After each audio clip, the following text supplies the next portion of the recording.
ऐतिहासिक रामलीला मैदान में उपस्थित संघर्षशील साथियों, आप सबको इनकलाबी सलाम, जोहार, जय भीम, लाल सलाम।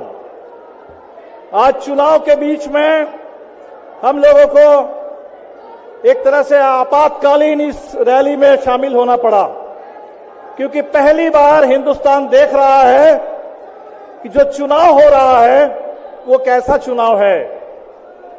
केंद्र की सत्ता में काबिज जो शासक दल है वो चुनाव नहीं लड़ रहा है, वो इस देश में लोकतंत्र के खिलाफ, संविधान के खिलाफ, इस देश के पूरे विपक्ष के खिलाफ जंग लड़ रहा है। आप देख रहे हैं कि किस तरह से इलेक्टोरल बॉन्ड के जरिए पूरे देश में पैसा इकट्ठा किया गया और उस पैसों के बल पर सरकारों को गिराया जा रहा है, पार्टियों को तोड़ा जा रहा है, विधायकों, सांसदों को खरीदा जा रहा है।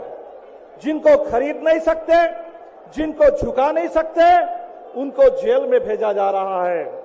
दिल्ली में हमने देखा है आम आदमी पार्टी के कई नेता, सत्येंद्र जैन, मनीष सिसोदिया से लेकर संजय सिंह होते हुए अब केजरीवाल जी खुद ईडी के गिरफ्त में। हमने देखा हमारे झारखंड में हेमंत सोरेन जी इस समय जेल में, बिहार में हमारी पार्टी के जुझारू नौजवान दलित विधायक कॉमरेड मनोज मंजिल और उनके साथ 22 और साथी फर्जी मुकदमों में फंसा करके उनको जेल में डाला गया, उनकी विधानसभा की सदस्यता छीन ली गई। तो पूरे देश में ये चुनाव नहीं, लोकतंत्र के खिलाफ जंग का ऐलान किया गया और हम लोगों को इस जंग में लोकतंत्र को बचाने के लिए, इस देश के संविधान को बचाने के लिए अब निर्णायक लड़ाई लड़नी है, इस लड़ाई को जीतना है। साथियों, ज्यादा बोलने की जरूरत नहीं है। हमें याद है कि हिंदुस्तान में जिस समय संविधान लिखा जा रहा था, संविधान सभा में बहस हो रही थी कि भारत को कैसा शासन चाहिए। कुछ लोग थे जो कहते थे कि अमेरिका के तर्ज पर भारत को भी राष्ट्रपति शासन चाहिए, राष्ट्रपति शासित प्रणाली चाहिए। बाबा साहब अंबेडकर थे जिन्होंने कहा कि नहीं, हिंदुस्तान को संसदीय लोकतंत्र चाहिए, क्योंकि संसदीय लोकतंत्र में सत्ता के ऊपर जनता की कम से कम थोड़ा नियंत्रण रहता है, जनता की थोड़ी निगरानी रहती है। आज वो नियंत्रण, वो निगरानी उन तमाम संस्थाओं को खत्म करने की कोशिश है।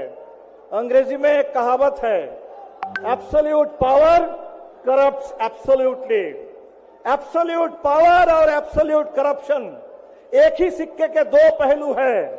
आज जब मोदी सरकार ये चाहती है कि देश की पूरी राजनीतिक सत्ता उस सरकार के पास हो, मोदी जी और अमित शाह के हाथ में हो, देश की पूरी संपत्ति वो अदानी और अंबानी के पास हो, तो सत्ता का और संपत्ति का ये जो केंद्रीकरण है, ये हिंदुस्तान के लोकतंत्र को खत्म कर रहा है। और इसीलिए वो डिमोनेटाइजेशन से लेकर के इलेक्टोरल बॉन्ड तक चरम भ्रष्टाचार, हिंदुस्तान में अब तक जितना भ्रष्टाचार हम लोगों ने देखा है, अब तक की सबसे भ्रष्ट सरकार मोदी सरकार है। भारतीय जनता पार्टी हिंदुस्तान के अब तक की सबसे भ्रष्ट पार्टी है।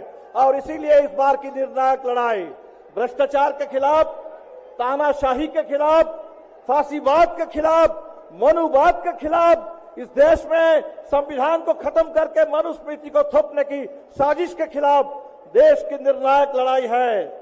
ये मार्च का महीना है, भगत सिंह के शहादत का महीना है, अप्रैल के महीने में चुनाव चलेगा, बाबा साहब अंबेडकर की जयंती का, फूले के जयंती का समय है। हम सब लोगों को मिलकर के बाबा साहब अंबेडकर, भगत सिंह के सपनों के हिंदुस्तान को बचाने के लिए और मोदी की ये जो तानाशाही है, इसलिए हम कहेंगे मोदी की तानाशाही को धूल चटाओ, इंडिया गठबंधन को विजयी बनाओ, हिंदुस्तान के संविधान और लोकतंत्र की हिफाजत करो, भगत सिंह और अंबेडकर के सपनों का हिंदुस्तान बनाओ। बहुत बहुत शुक्रिया। इनकलाब जिंदाबाद, जय भीम, लाल सलाम।